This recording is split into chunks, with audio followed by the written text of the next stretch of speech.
Bueno, y anunciamos al inicio que también nos interesa escuchar las experiencias de estas 4 mujeres sobrevivientes del cáncer de mamas que decidieron contar sus historias, que no quede solamente en una cuestión dentro de la familia, que no quede solamente en ese pasillo del sanatorio que a veces uno guarda como un secreto de familia. ¿Y qué implica esto, Tina? Asimismo, entonces vamos a tener los testimonios de las 4 invitadas, quienes nos van a contar cómo fue, cómo vivió ese momento y luego lo posterior, ¿verdad? Bueno, Sara Ferrari es la que nos acompaña en primer lugar. Contanos cómo fue y cómo estás llevando esto finalmente. Bueno, mi diagnóstico fue hace 2 años atrás. Me encontré con un autoexamen, encontré un bultito en el pecho y yo soy médica, soy ginecóloga. Entonces le llamo a una compañera de facultad que era especialista en mastología y le digo, tengo esto. Y me dice, bueno, vamos a hacerte un estudio. Bueno, y después en base a ese estudio teníamos que hacer una biopsia. Y creo que en ese momento yo no dimensionaba, lo tomé como un trámite, como parte de hacer un seguimiento. Tenía 35 años, no me imaginé. Estabas recién empezando el límite de la edad, Exacto. ¿verdad? Yo no me imaginé, yo siempre Y fui eso una quiere decir, persona muy... perdón doctora, Sí, perdón Sara, ¿verdad? sí, De que eso empezó antes. sí, O sea, empezó ahí antes. rompe un poco ese tema de que hay que empezar a los 35, Claro, ¿verdad? exactamente. Por eso es que yo digo siempre, la salud se debe cuidar en todas las etapas de la vida. La salud femenina, la salud masculina, la de todos. Tenemos que cuidar en todas las etapas. Yo me di cuenta a los 35 años, yo nunca me enfermaba de nada. Yo era una persona súper sana. Y bueno, me tocó eso, me hicieron la biopsia 15 días después. Esta amiga, que fue la que me acompañó durante todo este proceso, me cuenta el diagnóstico y creo que en ese momento lo más difícil fue cómo decirle a mi familia, ¿verdad? Cómo explicarle eso a mi esposo, cómo explicarle a mi madre, a mi padre y sobre todo cómo explicarle a mi chiquito de 7 años, ¿verdad? Cómo contarle que íbamos a pasar por ese momento y tratar de contarle siempre todo lo que estaba pasando. Nosotros siempre tratamos con él de ser lo más sinceros que podíamos y que él siempre estuvo en cada paso con nosotros, ¿verdad? Y bueno, pasó ese momento de que teníamos que operarnos, entramos entre asumir que estaba sucediendo eso y que tenía que operarme, hacerme la quimioterapia, ¿verdad? Pasar por todo ese cambio de vida, ¿verdad? Porque por más de que sea muy pequeño el cáncer que uno tenga, cuando te dicen que tenés cáncer, cambia tu vida. Aunque sea algo que se soluciona estirpando O sea, en no una basta con decir cirugía un pequeña. cancercito, un tumorcito, no es lo mismo. No importa si es un estadio 1, no importa si es una sospecha, desde el momento que te dicen que puede haber cáncer, tu vida cambia por completo. Y realmente, yo siempre digo, la persona que yo era antes del cáncer no voy a ser nunca más. Uno cambia su forma de ver la vida, cambia su forma su actitud ante todas las situaciones. Ya uno se toma todo con mucho más positivo, ¿verdad? Todo lo que viene después del cáncer uno ya interpreta de otra manera. Ya trata de aprovechar todos los momentos que uno tiene con sus seres queridos, trata de no perderse de nada, ¿verdad? Y bueno, y eso, y la vida sigue, eso sí. La vida después de terminar el tratamiento yo creo que es incluso más difícil aún que todo ese momento del tratamiento y el cambio de imagen. La vida cuando se termina la quimioterapia y de repente vos tenés que retomar la vida y decir, bueno, ¿y yo ahora qué hago? ¿Quién yo soy? Y llegar a encontrar todo eso. Por eso es que hablaba Laura del tema de la salud mental. El acompañamiento psicológico, esto es súper importante. El acompañamiento de la familia, de los amigos, del entorno laboral, que uno se siga sintiendo capaz. Eso es lo más importante. A mí me tocó trabajar durante toda mi quimioterapia. Solamente descansé 3 meses pero porque yo no quería dejar de hacer lo que yo sabía hacer. Yo necesitaba trabajar para poder seguir sintiéndome yo de alguna forma. Decime, Sara, ¿y vos te hiciste quimio, o sea, perdiste cabello? Sí, ¿Y estuviste en consultorio sin cabello? sí, yo me iba a hacer mi Porque me parece que consultorio eso con también- turbante. Ahí está. Sí. El yo me turbante iba- es finalmente... Sí, es una creo que- pañoleta, Yo creo que ¿verdad? un poco que el turbante o la pañoleta es como la señal finalmente, ¿verdad? Porque algunos Sí. usan... Peluca. Peluca, ¿verdad? Pero en este Sí. caso el turbante es como que... También hay que asumir, ¿no? Me imagino que algunas decidieron estar sin pelo también para mostrar, ¿verdad? Yo Pero andaba bueno. normalmente, andaba sin peluca, y sin turbante ni nada, ¿verdad? Cuando andaba, digamos, por mi casa o entre mis familiares, ¿verdad? Pero por cuestiones de no impactar demasiado a mis pacientes, me ponía el turbante. ¿Por qué me ponía el turbante y no la peluca? También para crear conciencia en Ahí ellas, está. ¿verdad? Para poder decirles, a mí me pasó. Entonces, yo estoy Vos que acá vivís para haciendo contarte. controles, ¿verdad? O sea, te pasó Exacto. igual. Yo trataba por lo menos de que mi historia les sirva a ellas. Es más, muchas veces me habrán escuchado así, Dios mío, esta doctora viene y te cuenta su vida, ¿verdad? Pero yo trato que con mi historia mis pacientes se animen a hacerse sus controles. Bueno, muchas gracias, Muchas Sara, gracias. realmente. Y Vivi también, ¿verdad? Vivi, ¿cuántos años te tomó? Y bueno, hace 7 años que fue la cirugía y yo pasé todas porque era los mayo de todos los años me hacía los controles anuales. 2011 fue bien y 2012 esa sospecha, acá hay algo, sí, efectivamente. Y bueno, consulté enseguida, especialista, mastólogo, se podía hacer una punción intermedia, pero era demasiado evidente que era un tumor, que era maligno y que tenía que estar fuera. Entonces fue el prequirúrgico, se hizo la cirugía, siempre hay más estudios, siempre hay que seguir viendo desde el pelito hasta abajo todo el cuerpo, pero se hizo la cirugía, no tuve mastectomía, quiere decir, yo tuve una cuadrantectomía, la sección de un cuadradito, de dividido en 4, un cuadradito, no se me sacó toda la mama, porque consideraban que por dónde estaba ubicado y la tasa de reincidencia del cáncer no varía teniendo toda la mama o sacando toda la mama.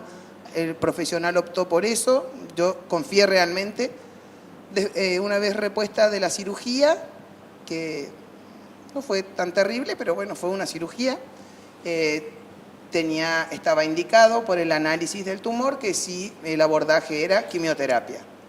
La quimio, estábamos en el mes de mayo, en los primeros días de 24 de mayo la noticia, 5 de junio operación, me repuse un poquito y había que empezar con la quimio. Me dio unas opciones de quimio, algo así como 4 fuertes y después una semanal hasta fin de año que era un poco más tolerable. O sea, todo el año fue tratamiento. Sí. Y acá viene el tema, cuando le preguntabas a Sara, fueron muy sinceros que de la primera a los 21 días se te va a caer el pelo. Entonces, yo primero probé un look pelo cortito, a ver qué tal me iba, para ir acostumbrándome. Y después me fui a un señor que le corta a los varones y que les pasa la maquinita. Y dije, ¿me puede pasar la maquinita así bien chiquitita? ¿Estás segura? ¿Estás segura? Sí, así, sin nada. Por lo menos para ganarle en una. Ya que estaba el cáncer en mí y actuando, por lo menos que no le doy el gusto de que se me caiga el pelo. Y me peleé yo. Y después, claro, había Una sido onda que Roxette. tenemos pelo acá, tenemos pelo acá, y todo eso también se va perdiendo. Sí. Pasé las quimios, llegué a fin de año, llegué a mis 50 años, absolutamente pelada y así inflada, porque está lleno de corticoides.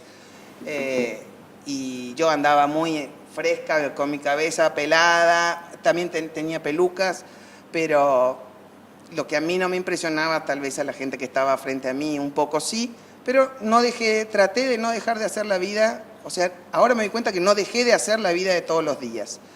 Después de eso me tocó rayos, 33 sesiones, los rayos es algo que parece que pasa, no te das cuenta, porque tardás más en ir al lugar donde se te hacen los rayos que el ratito que entras a a ese túnel así, no sé, nuclear donde se te hace el rayo, porque creo que es un disparo, un minuto, una cosa así, pero 30 días seguidos. A mí lo que me produjo fue un poco de cansancio, parece que sí, que ese es el efecto, que no sé, ¿cómo es, doctora? Te saca un poco de energía, una cosa así. Después de eso, como el tumor mío es de año a año. Yo me hacía los controles todos los años, en la misma época. En el 2011 no estaba y en el 2012 sí. Es de intervalo y estaba en estadio 2. Y fue reacción a hormonas, entonces a partir de que terminó la parte de los rayos, estoy con terapia hormonal hasta el día de hoy y hablábamos acá con las chicas por unos cuantos años estoy con medicación y los controles. En el tiempo próximo a la cirugía eran controles más cada 3 meses y ahora están más espaciados. Y debo decir que si hay algún momento del año donde soy más insoportable que de costumbre es cuando se acercan los controles. A medida que pasa el tiempo, tener que volver a hacer tomografía, mamografía y todas esas cosas es bastante tensionante, pero es la forma de que no tenemos que huirle a ese. Así como hay que ir a los controles para detectar, hay que ir para seguir curándose. Bueno, muchas gracias. Vivi. Neji también nos cuenta un poco su experiencia, ¿verdad? Y bueno, lo mío fue un caso diferente, digamos.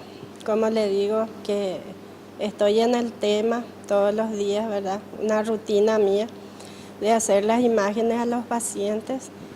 Y la verdad que fue muy duro conmigo en el momento en que yo me hice mi mamografía con otra compañera que estábamos de guardia. Ya por mí nacer eso, ¿verdad? Sí, vos sabés que 3 semanas de seguido nos preparamos para que mi compañera que está conmigo me hiciera. Pero era de rutina. Era de rutina. Como le digo, y las 2 semanas no pudimos hacer por el tema que teníamos demasiados pacientes. Después llegó la 3ª semana y ahí sí nos decidimos, ¿verdad? Y la verdad que fue muy duro ese momento, porque de repente, por ejemplo, una persona X, ¿verdad? Vos le haces y vos le decís, bueno, está todo bien, por más que vos veas que la imagen está feita, vos le decís al paciente, está todo bien, ¿verdad? Porque nosotros no podemos decirle al paciente. No son ustedes los que diagnostican. No podemos dar el diagnóstico. Y fue muy duro en ese momento porque yo ya he visto ahí una imagen que no era buena. Tuve que llamarle a mi jefa, la doctora Norma Saracho, estaba ahí. Le llamé y le dije, doctora, mira, vení, ve mi mamografía, ¿verdad? No me gusta esta imagen, le dije. Y sale y me dice, a mí tampoco, me dice. Y bueno, y ahí empezó todo. Ese día me vieron, me hice el tema de mi ecografía, o sea que me esperaron para hacerme la ecografía. Yo estuve en el Hospital Nacional, terminé mis pacientes y ¿qué yo hice? Agarré, me subí a mi vehículo y me fui a mi casa. No me fui a hacerme ese día, porque me sentí tan mal ese día. Estuve, no sé, como en otro, sí, totalmente al aire, digamos. Bueno, me subí, me fui, después al día siguiente vine y tuve que empezar, tuve que enfrentar, no había otra salida, tenía que empezar a hacerme y a movilizarme. Y bueno, y ahí empecé me fui, la parte de mastología, me hicieron la biopsia, y ahí empezó todo el tema del tratamiento. Yo me operé, la primera vez me operé un 3 de diciembre, me sacaron, me hicieron una parte de la cirugía, después tuvieron que volver a operarme otra vez, después de 15 días me volvieron a operar otra vez, me dice mi doctor, bueno, Nelly, me acuerdo que fue un 3 de diciembre y como tenía que volver a operarme otra vez, sale y me dice el doctor Heraldo Rojas, es mi mastólogo. Y sale y me dice, anda Nelly, anda a pasar la Navidad, todo bien, todo tranquilo, después te vamos a operar. Y le dije, doctor, mira, yo con esto no voy a poder pasar ni una Navidad, nada, ni Año Nuevo. Le dije, yo necesito operarme, necesito que me saquen lo que tengan que sacar. Y bueno, así fue que en 15 días me volvieron a operar. Y yo me acuerdo que pasé una Navidad también con todos ahí con drenajes, demás cosas. Y bueno, y ahí empecé todo. Estuve con quimio también, estuve sin pelo también. Y yo me hice 4 sesiones y cuando me hice la 4ª sesión tuve un derrame pericárdico, estuve internada en IPS 4 días. Y ahí me tuvieron que suspender, me hicieron unos estudios y me quedé con esa cantidad, con 4. Y ahora estoy con tratamiento vía oral. ¿Seguís con con el el tema? tratamiento? Sí, ¿Cuánto con el hace tema. esto? Y este diciembre va a ser 5 años. Qué largo el tratamiento. Sí, es muy largo. Yo estoy con tratamientos o sea que mis controles son cada 3 meses todavía, completo. Y así, la vida sigue, ¿qué vamos a hacer? ¿Cuántos hijos Tenemos que tenés? luchar. ¿Tenés hijos? Sí, tengo 2 hijos, tengo un varón de 23 años que este año termina su carrera de Derecho y tengo una nena de 15 años. Bueno, muchísimas Sí. gracias también, El testimonio Nelly, tan por contarnos fuerte. tu testimonio. Así es. Y yo quería decirle algo a Sí. los pacientes de repente, más bien sería una observación. Hay pacientes de repente que se van y dicen que les sale la famosa pelotita y tienen ahí 3 meses, 4 meses, 5 meses y dicen que no vienen con el simple hecho que no les duele.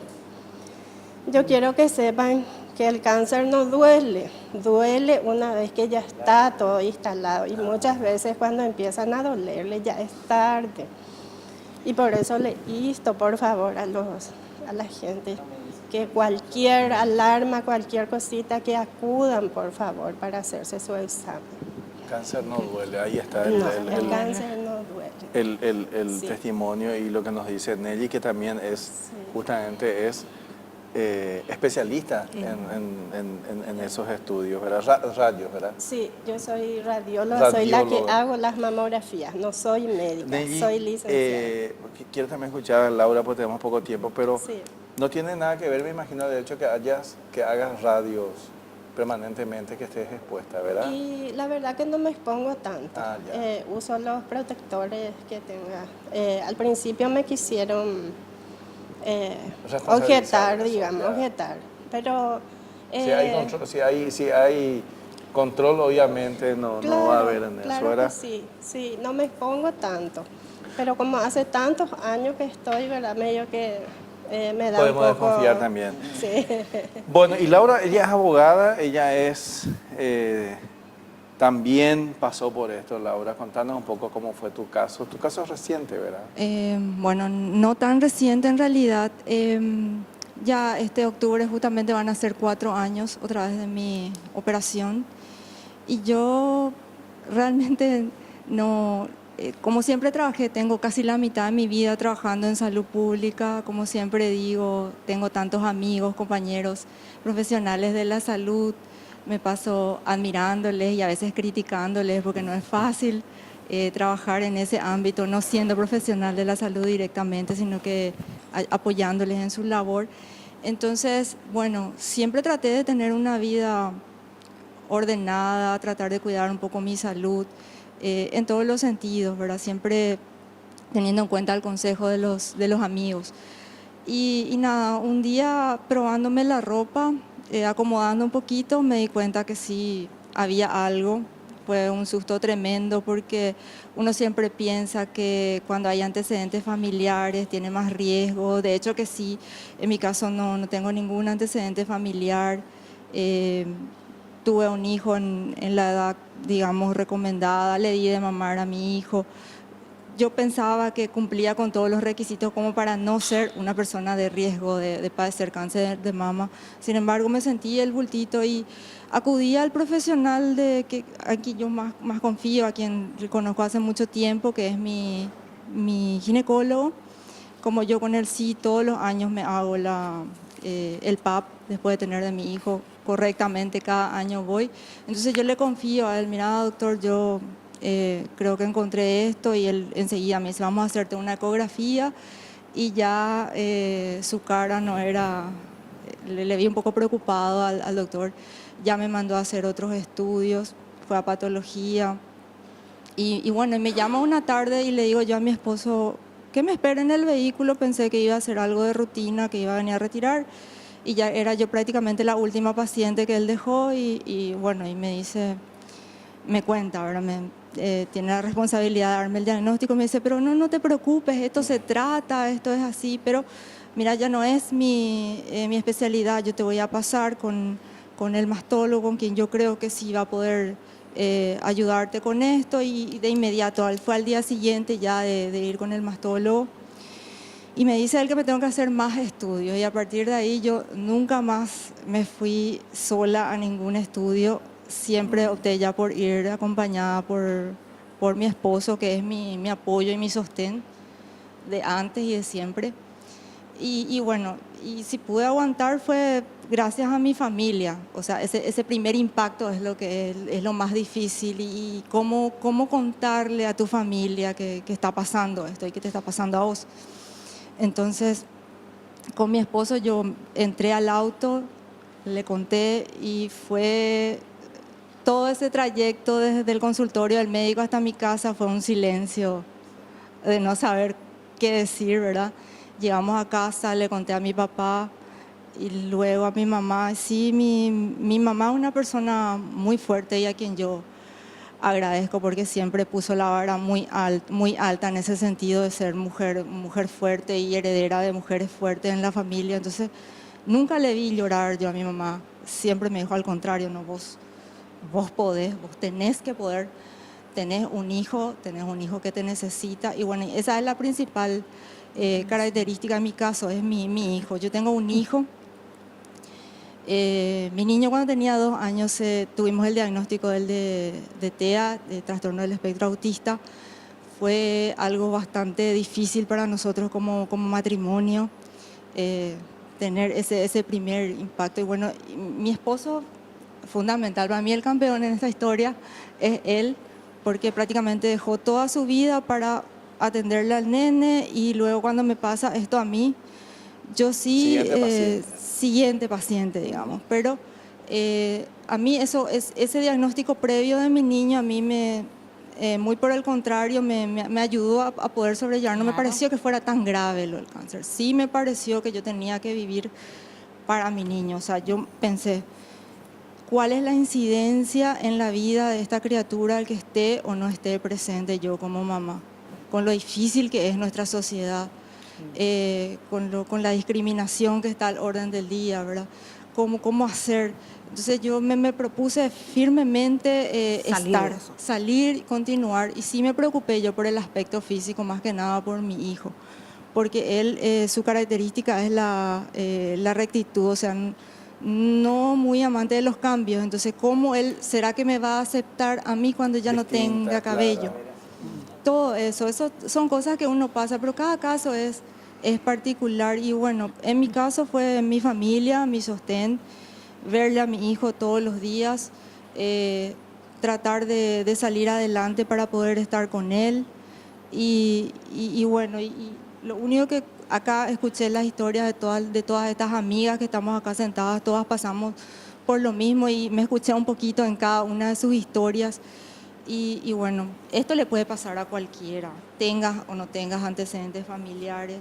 Ocurre porque es una realidad, y uno tiene que saber llevar ese primer instante, el tratamiento y el post, porque esto continúa, no termina con el tratamiento. Claro, tampoco terminó aquí. No. No es que ustedes están acá hablando de que terminó todo, sino que es un proceso finalmente. Es un proceso, y es algo que te genera un poco de ansiedad cada vez que uno va a los controles, ¿verdad? O sea, eso es ineludible.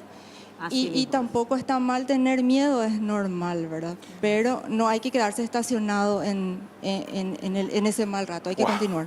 Realmente qué privilegio fuerte, el ¿verdad? nuestro, qué fuerte, qué privilegiados somos que hayan decidido contarnos estas historias que finalmente se van a reproducir, porque ese es el mundo de la comunicación. Hoy no queremos que quede acá, queremos que muchas mujeres, muchos hombres, muchas familias escuchen y compartan estas historias. De corazón les agradecemos el tiempo, el esfuerzo y De esto que vienen a compartir. contarnos.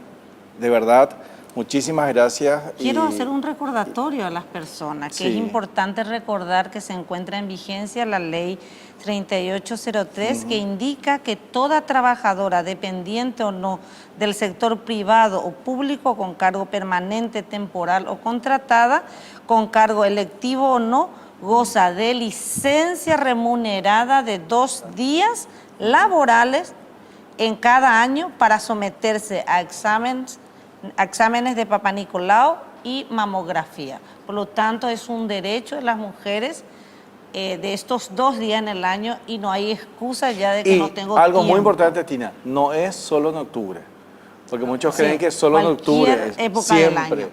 En Sí. enero, cuando hace calor y estás por ahí, anda a hacerte el estudio entonces, ¿verdad? O sea, no Y solamente... si ya llegaste a los 35 años y 40 años, sin falta, cada año hay que Ahí ir está. a hacerse el estudio. Justamente Vivi nos contaba su historia, era que cada año se hizo y no es que este año no tuve, va a tardar 5 años en que aparezca. El año Sí. siguiente le apareció.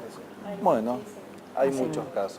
Bueno, muchas gracias, señoras Sari, Nelly, Vivi, Laura. Muchas gracias por compartir con nosotros hoy sus experiencias y sus vivencias. Tina, nos vamos. Nos vamos y muchas gracias. Así y mismo. Octubre Rosa. Muchísimas gracias por acompañarnos. Nos reencontramos la próxima semana.